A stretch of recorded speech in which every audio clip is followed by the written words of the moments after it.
Hi guys, I hope you're good. It's me and the hat. So I'm wearing a hat because my head is a mess. I'm going to get a haircut tomorrow, but for now, we are going to settle with this one. As long as you can see my face and hear my voice, that's not important. So again, hi guys, and welcome to our third episode. It really feels like I'm supposed to be on my 10th episode by now. So I don't know. I don't know how we are still on the third episode. But, anyways, so before I go on, I just want to say thank you to everyone who's been very supportive of the last two episodes and people that have been engaging. I really, really thank you so much. I really appreciate it. So this is our third episode. So basically today, what I want to talk about is an experience I had a few days ago, and that was the hiking experience. So I went hiking. You may ask me why. Because of work. So at work we had spring classes for our grade 11 learners, and on the fourth day we decided to take them out for a hike. So we went to Devil's Peak, right? So 2019. So this is my first hike ever since I came to Cape Town. So I've been here since March 2019. So basically, it was my first hike ever since I got here, and my second hike in my entire life. Like ever since I was born, it was my second hike. Why? Because why? You know. So we decided to go. So yeah, we went hiking, and hey, so I think even before going there, because like when you're a human being, you know your strengths, you know your limits, you know what people think of you, and of your physical capacity, abilities, and all those things. But when I went there, in my head, I was like, no, it's fine. We'll see. We'll see how we do. Because in 2019, I was saying in 2019, we were taking all our learners for hiking a Table Mountain, but I decided to take leave. So they went for hiking, and I was not there because, like, no, there is no way I'm going up that thing. So because I couldn't take the cable car and then have my colleagues and the learners hike. So I was like, leave it is. So I went on leave and I pushed my colleague. I was like, no, make sure that you go for hiking this weekend because that was the weekend that aligned with my leave. So anyways, we went hiking, and so we started our journey. And so the thing with hiking with a lot of people is that there's a lot of pressure, like when you hike with people. I don't know, I feel like there's this unspoken competition as well. But when we work with teenagers, there's a spoken competition because they compete for literally everything. Like I remember one of the learners asking me, it was like, so Sis Zamile, if do you have a prize for a person that's gonna get on top first? And I was thinking, no. But anyways, so we started the journey, and then it started getting hard because it's hiking.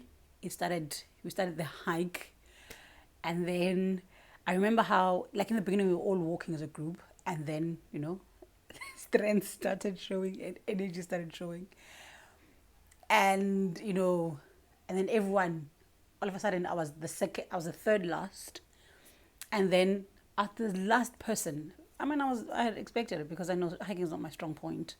So everyone was gone. So now, because the thing is, when we hike, like there's different peaks that you reach, like you reach that hike and then people take a breather and then they move on and then they move until they reach the destination where everyone is going.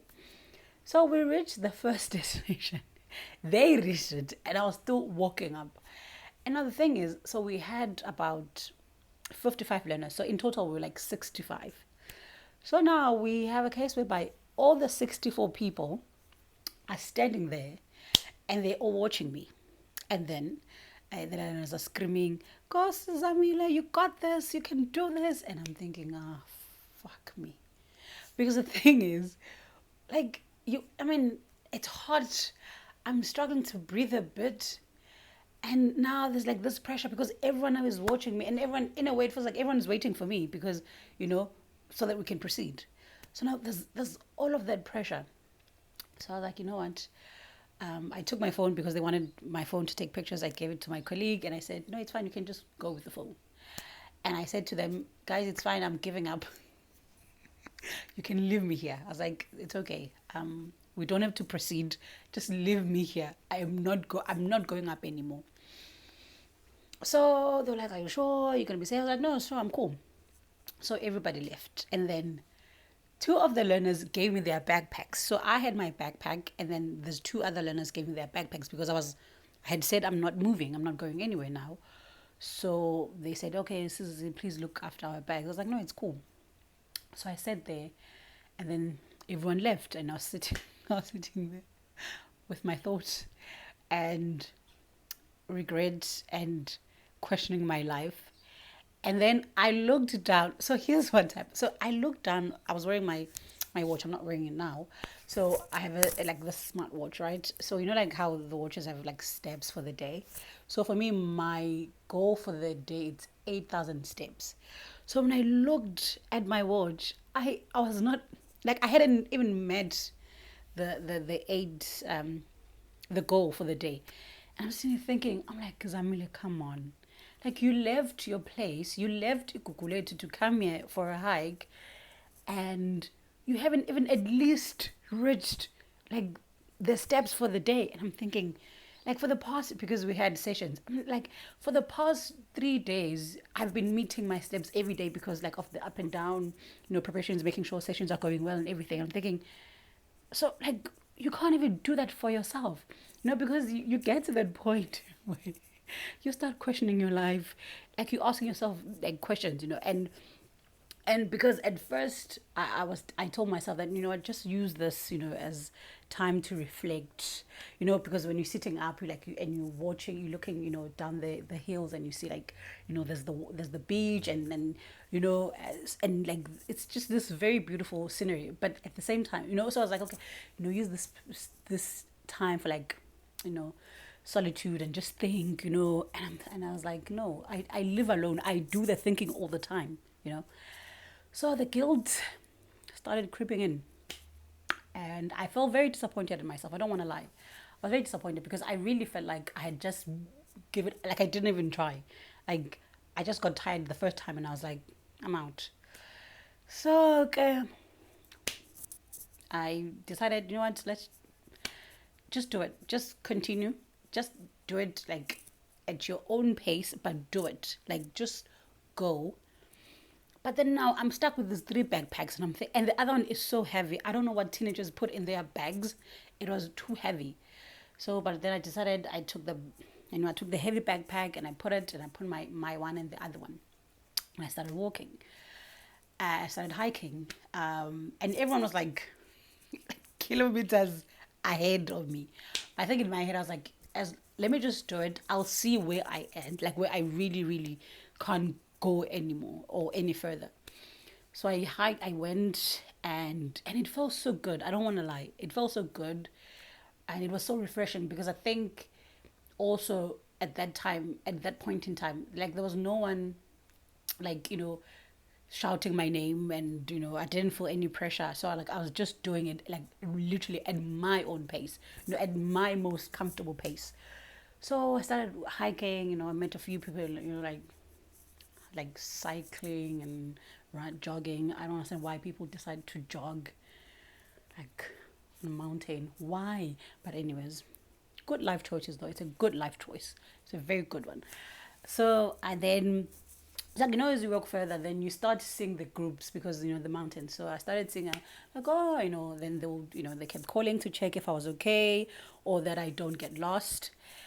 And then and then they reached the first destination of where we were supposed to go. So everyone was supposed to, we're supposed to reach the tower house, and then people take pictures, and then we go down. But then they also wanted to go to the caves.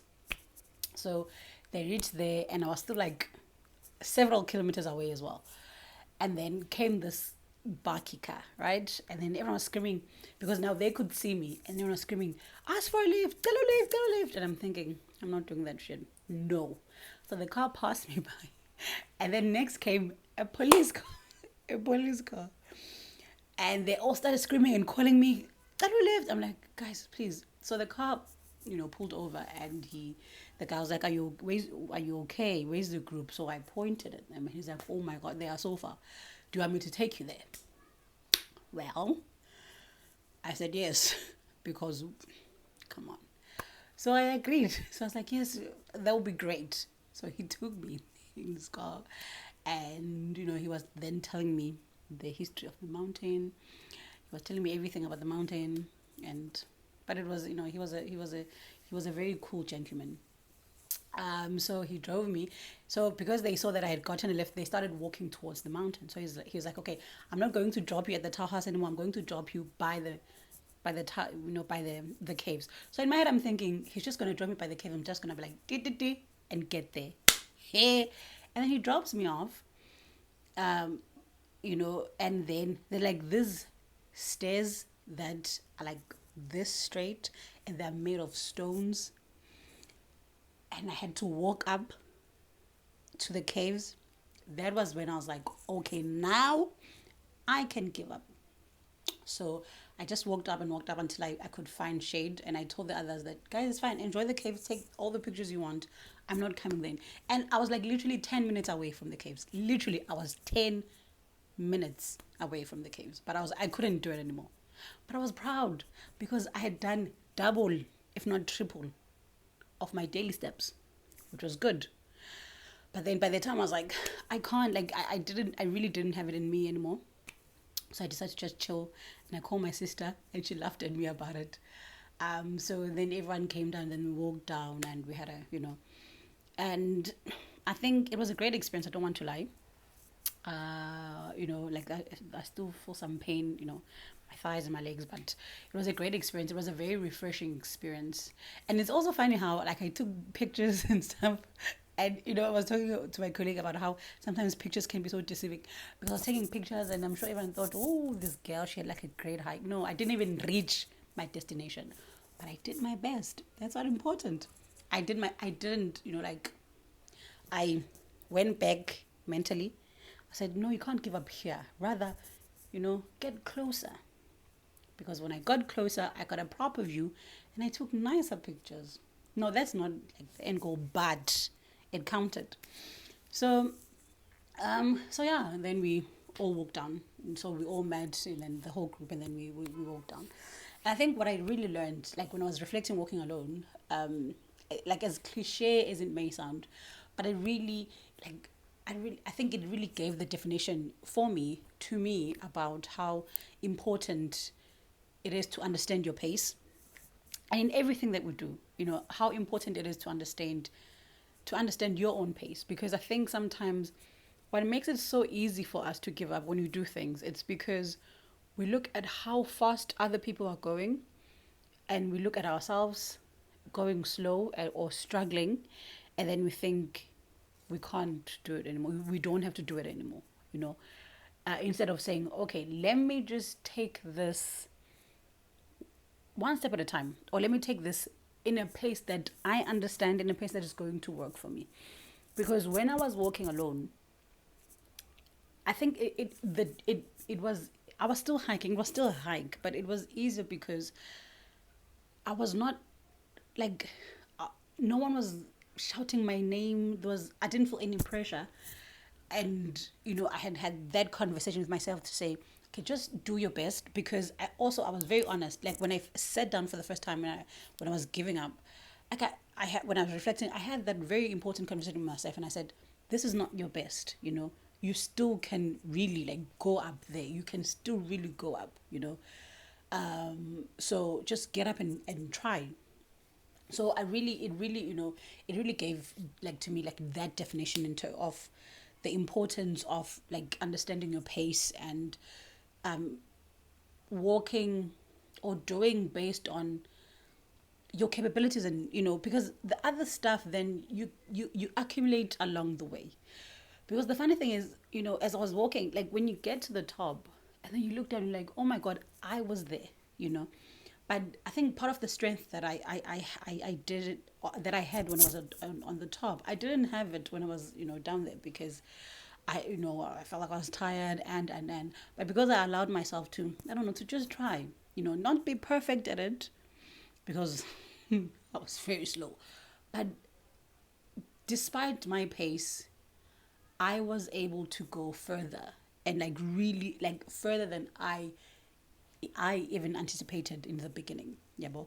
So yeah, it was a really great experience, and I think I really, really am glad that I did it, and I really got to learn that and to understand that, and so yeah, man. And I think, and also, but something, it's a topic for another day, especially in terms of, you know, like my body size, because I remember when like my first experience hiking, what I did, there was a part of me that really didn't like the experience in a way, because of sometimes it depends also on the group of people that you are with.